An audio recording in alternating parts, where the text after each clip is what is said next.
Bom dia, pessoal. Vamos dar início à nossa segunda aula do bloco de dor torácica 1, em que vamos entrar no assunto mais específico da aula, que é o assunto sobre síndromes coronarianas agudas, sendo que vamos iniciar abordando a síndrome coronariana mais marcante, que é a síndrome coronariana com supra de ST. Essa é uma aula da matéria de urgência e emergências, do curso de Medicina da Escola Baiana de Medicina. Meu nome é Hugo Falcon, sou professor da matéria.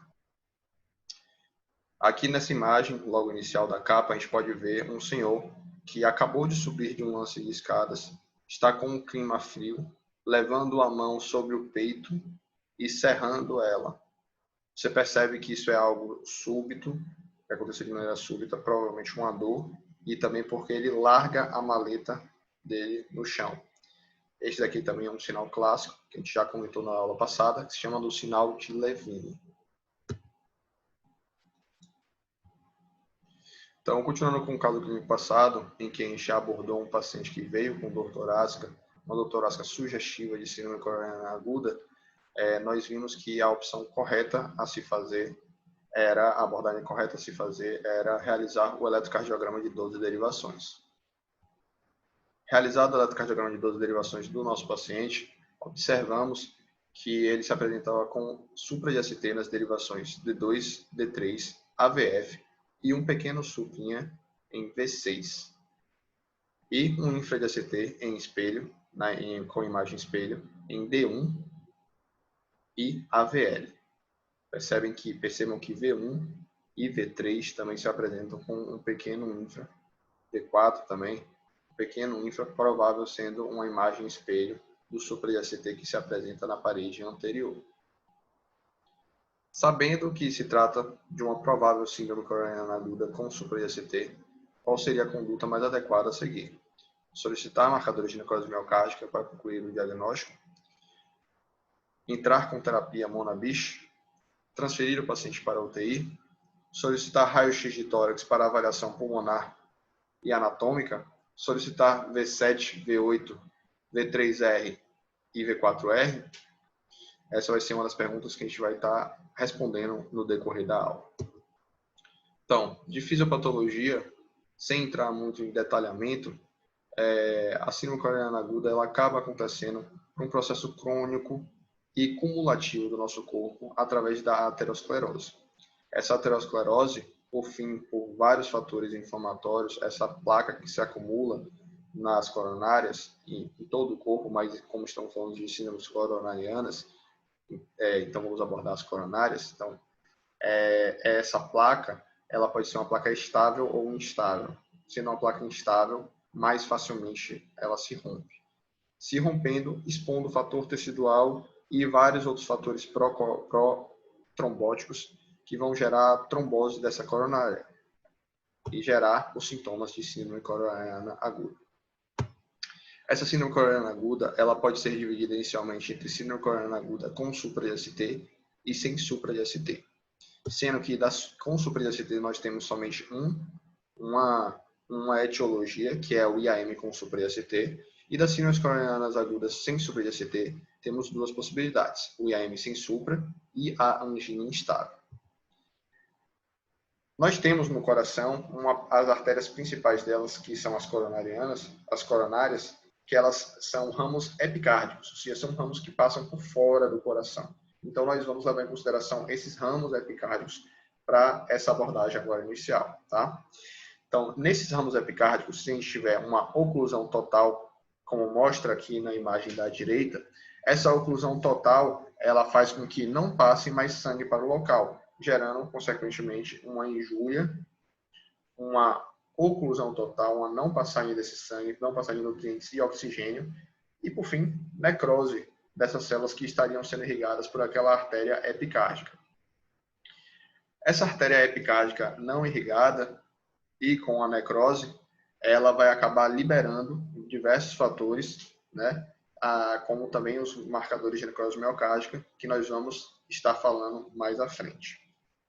Quando essa oclusão ela acaba não sendo total, ou seja, nossos fatores anticoagulantes junto com os fatores procoagulantes, eles se equilibram, esse trombo ele cresce mas ele não chega a fazer uma oclusão total da coronária, ele faz uma suboclusão, ele pode gerar sintomas da síndrome coronariana aguda e ele vai ser classificado como uma angina instável ou um IAM sem supra de ST, em que a oferta do sangue, se ela for inferior à demanda, acaba fazendo com que a angina instável ela possa acontecer, ou IAM sem supra.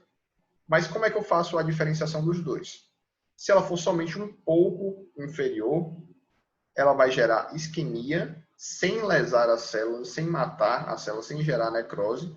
E essa isquemia, sem gerar a necrose, não vai gerar um aumento dos marcadores de necrose miocárdica. Logo, ela vai ser classificada como uma angina instável. Já quando há uma alteração em que há realmente a injúria celular, a morte dessas células, eu posso classificar elas como um IAM sem supra, tratando de uma suboclusão nas artérias epicárdicas. Mas se estivermos falando de umas artérias subsegmentares da artéria epicárdica ou perfurantes da musculatura cardíaca, oclusões totais desses pequenos ramos, eles podem provocar também um IAM sem supra e não o IAM com supra. Então, aqui está a demonstração do infarto do tipo 1, né? Que é esse infarto que nós estamos comentando, que é através do processo aterotrombótico que acontece, e que quando há a oclusão total é nesse vaso que está demonstrado ali em cima, e a suboclusão no vaso de baixo, tá bom? Levando em consideração as artérias epicárdicas. Para diferenciar na prática e no diagnóstico das síndromes coronarianas agudas, basicamente a gente vai ter que ter clínica, eletrocardiograma e marcadores de necrose miocárdica. Então, a angina instável, nós temos a clínica, mas como não há morte celular, não há lesão necrótica, os marcadores de necrose miocárdica eles são negativos. O eletrocardiograma ele também não possui o supra-ST, mas pode haver algumas alterações isquêmicas, como também ele pode vir normal. O IAM sem supra-ST, ele há necrose subendocárdica do paciente, então a região mais do interior do coração ela acaba necrosando, certo? Gerando um aumento dos marcadores de necrose miocárdica e a necrose celular e podendo gerar algumas alterações eletrocardiográficas não supra-ST. Ela pode acabar gerando alterações isquêmicas no segmento ST e na onda T. Mas o eletrocardiograma desses pacientes também podem vir normais. Então, a gente também, mesmo com o eletrocardiograma normal, a gente não pode excluir um IAM sem supra.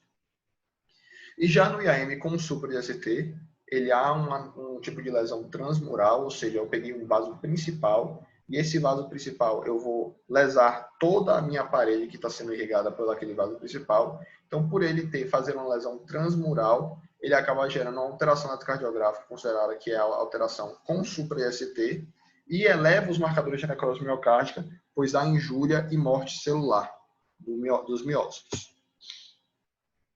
Acaba que a evolução do diagnóstico do infarto, ele antes era muito mais epidemiológico. Então, se tinha sintomas e o paciente ele tinha muitos fatores de risco, acabou que nas definições antigas já era fechado o IAM para o paciente. Acabou que foi redefinido, no caso, o diagnóstico de IAM para os pacientes através das definições universais do ESC. E nós, atualmente, estamos na 4ª definição universal, que ela foi lançada em 2018. Então, através da 4ª definição universal do ESC, a gente acaba fazendo o nosso diagnóstico de infarto do miocárdio através da curva de troponina, ou seja, 2 marcadores mostrando uma elevação da troponina, mais um dos a seguir, que seria história clínica, eletrocardiograma sugestivo, ecotranstorácico ou imagem cardíaca no caso, pode ser o eco, a ressonância ou o cateterismo, por exemplo, e autópsia, quando esse paciente também ele pode estar já falecido e você tem dúvida no diagnóstico. Lembrando que, apesar de o diagnóstico ele ser baseado na curva de troponina, nós não devemos aguardar o resultado das troponinas para tomar conduta. Tempo é músculo e muitos laboratórios demoram muito tempo, às vezes, para entregar um resultado de troponina. Então, a gente deve tratar o nosso paciente de acordo com as nossas evidências clínicas e após confirmando o diagnóstico ou não. Existe também uma diferença entre infarto do miocárdio e injúria miocárdica. Injúria miocárdica é tudo que pode lesar os miócitos do coração. E tudo que lesa os miócitos do coração pode gerar um aumento dos marcadores de necrose miocárdica. Quando esse aumento ele faz uma curva, nós chamamos que esse coração ele está sofrendo uma injúria aguda. Essa injúria aguda ela pode ser através do infarto agudo do miocárdio, que aqui na tabela da direita está demonstrando diversos exemplos, tá? Na coluna da esquerda e na tabela, que é a tabela da direita da coluna esquerda, tá? Então, pode ser do tipo 1, do tipo 2, temos 5 tipos de infarto no total, mas a gente não vai entrar nesse tão específico ainda, tá? E pode também sofrer um dano miocárdico através de outras patologias, por exemplo, infecção através de miocardite, endocardite, inflamação miocárdica, quimioterapia, trauma torácico direto, choque elétrico. Imagine quando você desfibrila um paciente, você gera lesão do miócito. Então, há uma elevação de troponina. Sepse, até a própria bacteremia no corpo, ela gera um aumento dos marcadores de necrose miocárdica. Arritmias podem levar também ao aumento dos marcadores de necrose miocárdica. Então, a gente sempre deve prestar atenção em que troponina elevada não é igual a infarto agudo do miocárdio. Troponina elevada é igual a injúria do miocárdica, sendo que essa injúria ela pode ser aguda ou crônica, se for níveis sustentadamente elevados. Tá bom? A apresentação clínica da síndrome coronariana aguda com supra, a gente tem que se lembrar das 7 características da dor, que foi comentada na aula passada. Então, a gente sempre vai atrás da característica, certo? A característica principal, da característica típica da dor torácica, ela de síndrome coronariana aguda com supra, ela é em aperto, peso ou queimação, sendo que ela pode melhorar com o uso de nitratos e piorar ou ser precipitada pelo estresse físico ou emocional. A intensidade dela acaba sendo por variável, sendo que 1/3 desses pacientes eles podem se apresentar sem dor. O início e a duração dela sempre é superior a 30 minutos. E o início delas é agudo, abrupto. De sintomas associados podemos ter a dispneia, náuseas ou vômitos, desmaio, diaforese, que é diferente da sudorese, mas a sudorese também pode estar acompanhada, né? E palpitações. A localização típica é retroesternal e pode ter irradiações para os membros superiores, mandíbula e epigastro. Lembrando que cerca de 30% dos pacientes, né, 1/3 deles, podem apresentar-se sem dor. Então, o que a gente acaba fazendo? A gente tem que lembrar sempre dos equivalentes isquêmicos. Os equivalentes isquêmicos nada mais, nada menos são do que aqueles fatores associados ou reflexos da insuficiência cardíaca aguda que está sendo provocada no coração, no ventrículo esquerdo, pelo infarto agudo do miocárdio. Então, um paciente que ele está infartando sem dor, mas ele acabou evoluindo com disfunção grave do ventrículo esquerdo, levando ele a uma dispneia súbita de edema agudo de pulmão, ele é um paciente que ele deve ser escaneado para síndrome coronariana aguda com supra ou até mesmo sem supra também. Então, devemos fazer um eletrocardiograma em todo o edema agudo de pulmão, principalmente aqueles que não são hipertensivos. A localização atípica, não necessariamente a gente vai ter sempre aquela dor retroesternal. Ela, por muitas vezes, pode ser aquela dor epigástrica, que também chama atenção, pode chamar atenção para uma síndrome coronariana aguda. Náuseas e vômitos também chamam atenção para a síndrome coronariana aguda. Sudorese ou diaforese, tontura, palpitações ou síncope. Mas o que eu quero acabar dizendo aqui para vocês é que esses sintomas, esses equivalentes isquêmicos, a gente vai acabar levando mais em consideração eles para a síndrome coronariana aguda principalmente quando eles aparecem juntos. Então, eu não vou pensar tanto em síndrome coronariana aguda se meu paciente ele vir com uma dor epigástrica, náuseas e apresentando náuseas e vômitos. Porque esse paciente com a dor epigástrica apresentando náuseas e vômitos, eu acabo pensando mais em uma gastrite ou uma patologia gastrointestinal. Mas um paciente que ele está apresentando uma dor epigástrica, náuseas e vômitos, está com uma sudorese profusa e está com uma tontura, esse paciente daí, eu preciso pensar em síndrome coronariana aguda. Pacientes que estão palpitação, que tiveram síncope, apresentando junto com vômito e sudorese profusa, também tenho que pensar em síndrome coronariana aguda. Então, tenho que fazer eletrocardiograma para esses pacientes. E o tipo de pacientes que acabam tendo mais esse tipo de infarto sem dor é os grupos de risco das mulheres, mulheres idosas principalmente, e pessoas diabéticas. Lembrar que para a abordagem diagnóstica, geralmente a gente leva em consideração, a gente classifica essa dor torácica em relação à síndrome coronariana aguda, com a dor sendo do tipo A, tipo B, tipo C e tipo D. Sendo que a dor tipo A, ela é definitivamente anginosa. Então, uma dor super típica. É uma dor tão típica que nada vai me fazer pensar ao contrário que aquele paciente ele não tem uma síndrome coronariana aguda. Então, aquele paciente, mesmo que o eletrocardiograma dele venha normal e as enzimas venham negativas, eu vou pensar que se trata de uma angina instável. Então, eu vou ter ali meu diagnóstico definido praticamente pela clínica, uma dor tipo A. Agora, existem aqueles casos que são um pouco mais duvidosos, que eu tenho a maioria das características de uma dor tipo A, mas não tenho todas as características. Então, por exemplo, eu tenho uma dor retroesternal, só que ela é empontada, ou ela é do tipo comichão, que às vezes os pacientes chamam, né? Ou uma sensação de desconforto torácico retroesternal. Então, muitas vezes, a gente fica um pouco sem conseguir classificar clinicamente para afirmar que aquela dor se trata de uma síndrome coronariana aguda. Nesse caso, a gente classifica ela como provavelmente anginosa, e por ela ser provavelmente anginosa, nós acabamos tendo que ter auxílio de exames para estar classificando ela como uma síndrome coronariana aguda. Então, nós vamos fazer o eletrocardiograma e as enzimas. Eletrocardiograma demonstrando algumas alterações isquêmicas, aí eu já vou mais apostar em síndrome coronariana aguda. Marcadores de necrose miocárdica vindo com uma variação positiva, lembrando que sempre os marcadores não é um valor isolado, não é troponina positiva, é uma variação da troponina, inclusive tem valor para essa troponina se elevar, tá?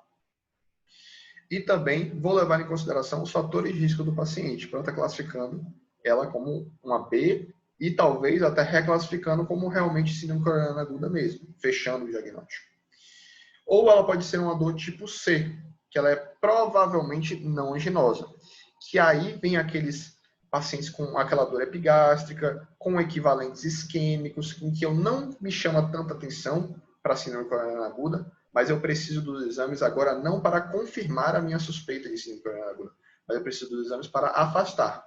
Porque eu preciso afastar um caso de síndrome coronariana aguda sempre no meu diagnóstico de dor torácica, ou pelo menos epigástrico, né? A gente acaba levando em consideração também para síndrome coronariana aguda. Então, a gente precisa afastar a síndrome coronariana aguda, então os exames, vindo normais, eu falo, bom, não se trata de uma síndrome coronariana aguda mesmo, pelo visto, tá? E uma dor tipo D, que é uma dor definitivamente não anginosa. É aquele tipo de dor em que ela, por exemplo, piora a palpação, eu palpo a região retroesternal do paciente, e o paciente ele refere dor, uma dor empontada, que piora quando ele mobiliza o tórax, piora quando ele expande a caixa torácica, ele respira fundo. É uma dor, muito provavelmente, osteomuscular, uma dor de uma gastrite, entendeu? Então, essa dor tipo D é um tipo de dor que nem dos exames eu necessito para afastar o diagnóstico de síndrome coronariana aguda. Mas lembrando, novamente, em que nós vamos sempre ir pela epidemiologia também para levar em consideração esses diagnósticos. Então, aqui, eu classifico ela entre tipo A, tipo B, tipo C e tipo D, principalmente pela clínica, mas eu acabo botando um pouco da epidemiologia também para classificar entre esses 4 tipos. Lembrando que eu sempre tenho que correr numa dor tipo A, na dor do tipo B ou C, necessito de exames para me ajudar. E na dor tipo D, eu já fico um pouco mais tranquilo. Aqui a gente tem uma tabela de classificação, certo? Sobre a angina, em que a gente vai levar em consideração 3 fatores. A dor ou desconforto retroesternal, ela é considerada ser uma dor típica, certo? Ela ser precipitada ou ser piorada por fatores emocionais ou de estresse físico e melhorar a uso de nitrato.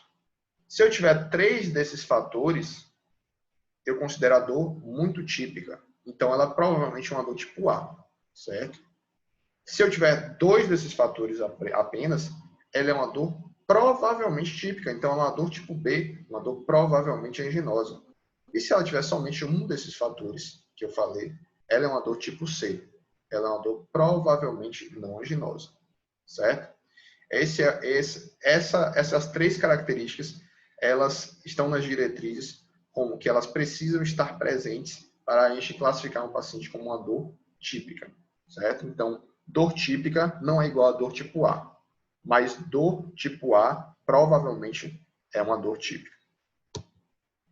Lembrando que, cuidado, na dúvida, nunca libere seu paciente, sempre investigue ele. Então, estou aqui, vi uma dor tipo D, estou pensando aqui que estou pensando em liberar já meu paciente, mas eu fiquei um pouquinho na dúvida, é melhor reclassificar ele sempre para cima. Poxa, fiquei um pouco na dúvida, parece que é tipo D, mas vou classificar ele como tipo C, vou pedir alguns exames para ele para afastar. E, lembrando os fatores de risco, que temos os principais, a idade, sendo que homens vão ser classificados como um fator de risco com eles com a idade acima de 45 anos e mulheres com idade acima de 55 anos. E a M prévio, histórico familiar ou antecedente familiar de infarto. Lembrando que esse antecedente familiar tem que ser um parente do primeiro grau, ou seja, pai e mãe, tá bom? Lembrando que para antecedente familiar, essa idade já é um pouco mais superior. Quer dizer que eles abaixo disso, é considerado que eles tiveram um infarto, que você tem uma chance de ter um infarto precoce. Quer dizer, o paciente tem uma chance de ter um infarto precoce, que seria homens que infartaram, quer dizer, com o seu parente de primeiro grau infartou abaixo de 55 anos, e mulheres com o parente de primeiro, quer dizer, eu digo, perdão, no caso, a mãe do paciente que acabou infartando com idade inferior a 65 anos. Pacientes hipertensos têm mais fatores de risco também, pacientes diabéticos, dislipidemia, obesidade, tabagismo, que é um dos maiores fatores de risco, inclusive eles aumentam 8 vezes o paciente a chance de infarto, e sedentarismo.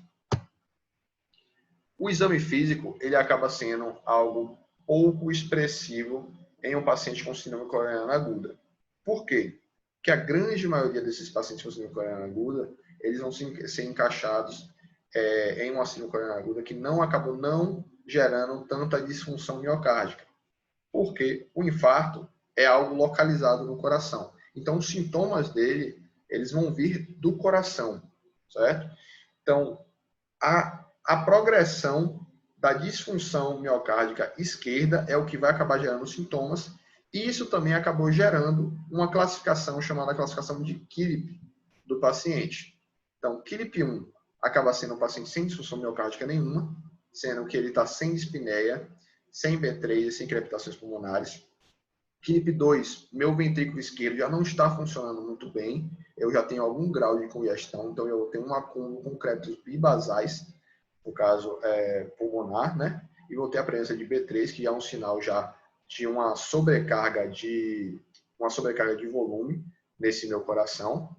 No KILIP 3, eu já vou ter esses crépitos, eles já não estão mais bibasais, mas eles estão estertorando todo o pulmão, então estão em edema agudo de pulmão, ou seja, uma grave disfunção miocárdica esquerda. E no KILIP 4, o choque cardiogênico, ou seja, uma PA sistólica, que a gente lembra que a PA sistólica é o que reflete a contração miocárdica, tá? Então, a PA sistólica abaixo de 80. Isso vai variar de acordo com a literatura. Pode ser abaixo de 100 ou abaixo de 80. Na escala de KILIP, que é chamada a escala, na realidade, de Killick-Kimball, que foi o estudo que fizeram lá há muito tempo atrás, eles consideraram uma PA sistólica abaixo de 100. Essa escala, além de classificar a gravidade do nosso infarto agudo do miocárdio, ela também classifica o prognóstico do paciente, sendo que o KILIP-1 tem uma mortalidade aproximada de 3% em 7 dias, o KILIP-2 tem uma mortalidade já mais elevada, cerca de 14%, KILIP-3 tem uma mortalidade de 54%, e o KILIP-4 tem uma mortalidade de 81% em 7 dias do pós-infarto. Lembrando que sempre devemos palpar os pulsos para afastar a possibilidade de secção aórtica. Então, a gente vai falar um pouquinho das alterações do infarto agudo do miocárdio, as alterações eletrocardiográficas, principalmente falando do infarto agudo com supra. A alteração mais importante que a gente quer que vocês saibam no eletro é identificar o supra-IST. Conseguindo identificar o supra-IST, as outras alterações a gente vai acabar pegando com o tempo e com a experiência de olhando o eletrocardiograma. Então, a gente vai considerar o supra-IST sendo um supra-IST significante, 2 milímetros nas precordiais e 1 milímetro nas periféricas, para considerar infarto. Isso pode variar de literatura para literatura, certo? O livro da USP ele acaba considerando de acordo com a idade do paciente. Alguns livros consideram 1,5, 2,5 milímetros nas precordiais e alguns consideram esses 2 milímetros importantes somente de V1 a V3. Eu gosto já de facilitar, né, o pensamento e botar 2 milímetros para as precordiais, um supra significante, e um supra significante nas periféricas de 1 milímetro. Lembrando que as precordiais são aqueles eletrodos que a gente bota no tórax, ou seja, V1 a V6, e as periféricas são os eletrodos que a gente bota nos periféricos, ou seja, nos nossos braços e nas nossas pernas.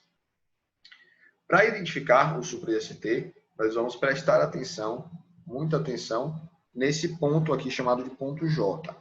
Esse ponto J é essa primeira deflexão após a onda S, em que ele vai no segmento ST, que está ali marcado aqui de laranjinha, tá? Esse ponto J, quando ele se eleva 1 ou 2 milímetros, no caso, a depender da derivação, é considerado o supra-IST. Então, beleza. Então, agora eu vou mostrar só alguns elétrons e a gente vai dar uma olhadinha e definir as paredes deles, tá? Então, esse paciente aqui, por exemplo, está apresentando um supra-ST em V2, V3, V4, V5, V6, T1 e AVL. Então, esse paciente está infartando grande parte do coração. Provavelmente ele pegou um terço proximal da descendente anterior e ele está infartando grande parte desse ventrículo esquerdo. Quando infarta várias partes, assim, pega de V1 a V6 junto com D1 e AVL, nós chamamos desse infarto que ele está pegando a parede anterior extensa. Já nesse outro elétrodo aqui, nós temos um supra-IST nas regiões de D2, D3 e AVF. Percebam também que eles têm um infraespelho, certo? Em D1 e AVL. Essas paredes, elas chamam a atenção para um infarto de parede inferior. Mas sempre que nós temos um infarto de parede inferior, nós devemos tomar muito cuidado, pois ele pode estar representando também um infarto de ventrículo direito ou de parede posterior. E por isso a gente deve pedir derivações especiais, que é o V3 e V4R, que são derivações para ver as câmeras direitas, ou seja, o ventrículo direito, e V7, V8 e V9 para ver a região posterior, a parede posterior do nosso coração, certo? Então ali, vocês percebem aqui agora eu botei o V3R e o V3R ele se encontra com supra de ST agora no momento. Então, acabando fechando o infarto de parede inferior mais ventrículo direito. Aqui nesse outro eletrocardiograma, ele está bem pequenininho, mas lembrando que a gente deve considerar nas derivações periféricas apenas 1 milímetro para ser um super importante. Temos também um infarto de parede inferior. Percebam que não é, às vezes, tão fácil de visualizar esse supra de ST. Mas o que eu quero chamar a atenção com esse eletro são essa imagem de um infra de ST importante, principalmente de V1 a V3. Esse infra importante de V1 a V3, a gente também vai pedir o V3R, V4R, V7, V8 e V9, porque se existe supra em parede inferior, pode ser algum deles, então a gente sempre vai pedir as derivações especiais. Mas quando tem esse infra, principalmente em parede septal / anterior, ele chama mais atenção para a parede posterior. Percebam que ali apareceu em V7 e V8 um supra de ST também importante, fechando um infarto póstero inferior para o nosso paciente. Como é que a gente faz essas derivações especiais? Porque é fácil falar, é só fazer as derivações especiais, mas a gente tem que saber fazer.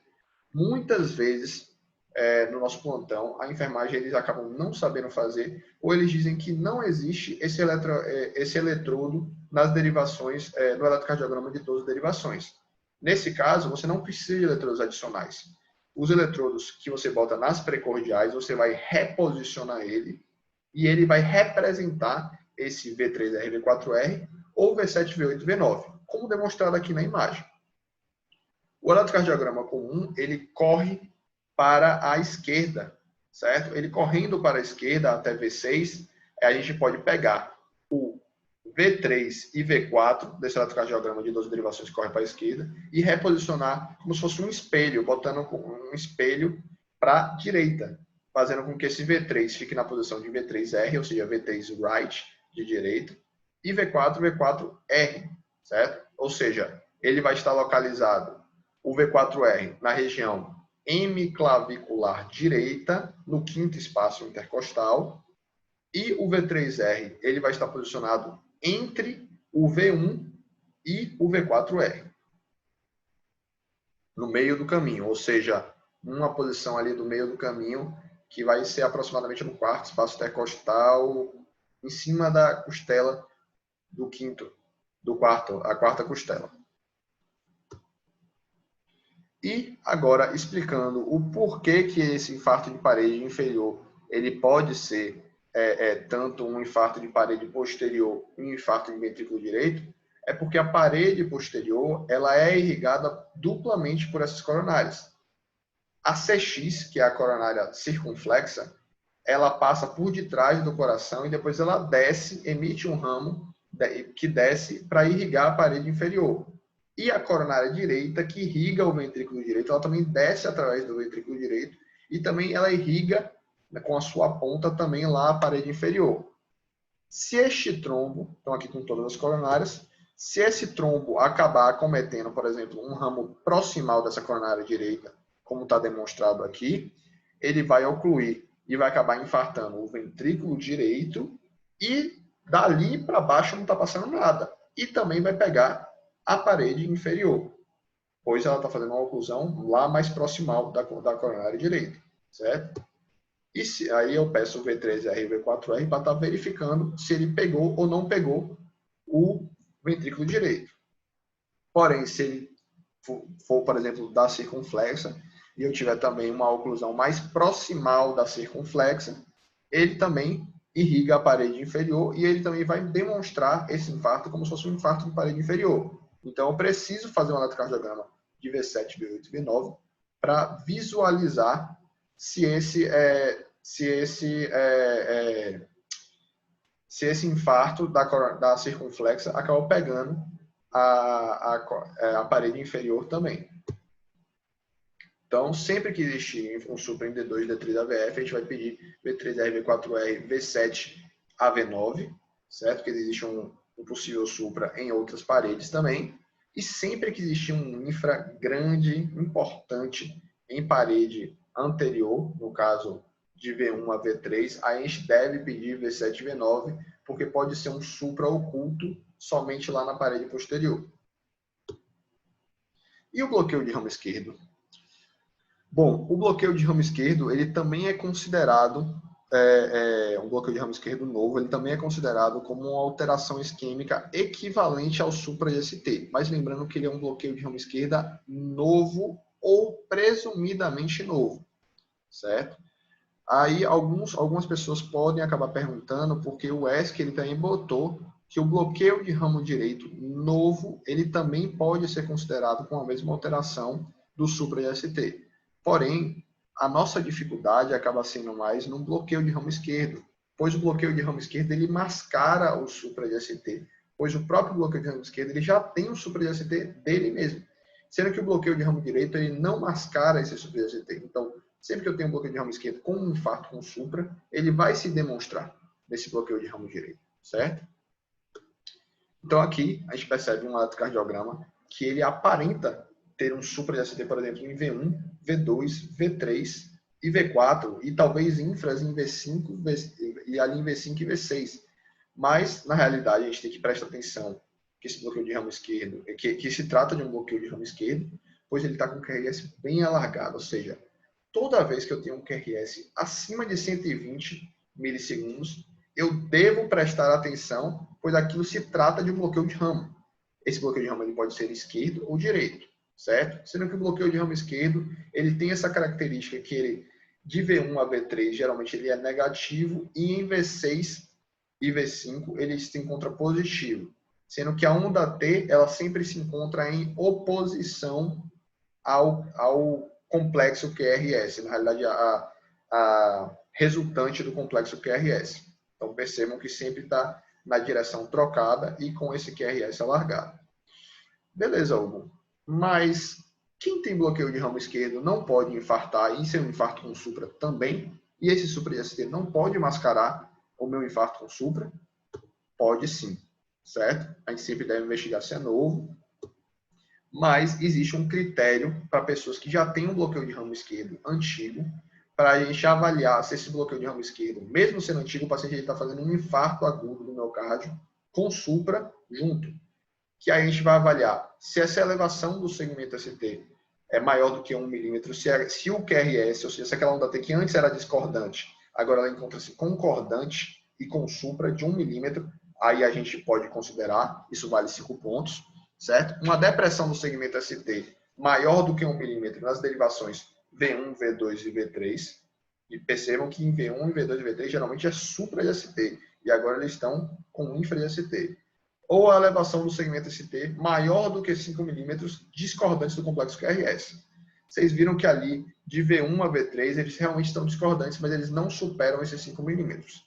Se estiver nessa escala, que se chama a escala de Sgarbosa, maior ou igual a 3 pontos, nós podemos considerar esse paciente fazendo um infarto com supra de ACT. Sendo que essa é uma escala que ela tem uma especificidade elevada, mas ela tem uma baixíssima sensibilidade, ou seja, ela pega poucos infartos com supra, quando o paciente ele já tem bloqueio de ramo esquerdo, mas quando ele pega esse supra de ACT, quer dizer que é um supra de ACT mesmo, quer dizer, é um infarto com supra mesmo, nesse caso.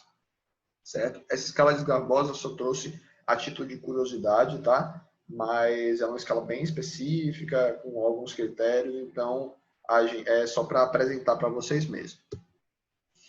E acaba que a nossa tomada de decisão ela vai ser toda baseada de como o nosso paciente se encontra e através do nosso eletrocardiograma, pois o supra de ACT é o que vai dizer o que a gente vai ter que fazer na hora de tratar uma síndrome coronariana aguda, certo? Principalmente falando como quando se trata de angioplastia ou trombólise. Isso, e entre mais outras coisas das terapias, nós vamos acabar abordando mais à frente, que a gente vai ter uma aula específica sobre terapias nas síndromes coronarianas agudas. Voltando ao caso, nosso paciente ele apresenta, no caso, supra de ACT em parede inferior, e nós devemos solicitar V7, V8 e V3R e V4R para esse paciente, pois isso pode modificar as nossas condutas. Pois se esse paciente ele tiver com infarto de VD, existem algumas terapias que eu não posso utilizar. E também a gente sempre deve fazer para escanear o maior supra que se encontra naquele local, pois o maior supra também vai ser muito importante para os nossos critérios de reperfusão quando a gente trombolizar o nosso paciente. Então, pessoal, essa foi a nossa segunda aula sobre as síndromes coronarianas agudas com supra de ACT e aguardo vocês para a aula 3 e 4.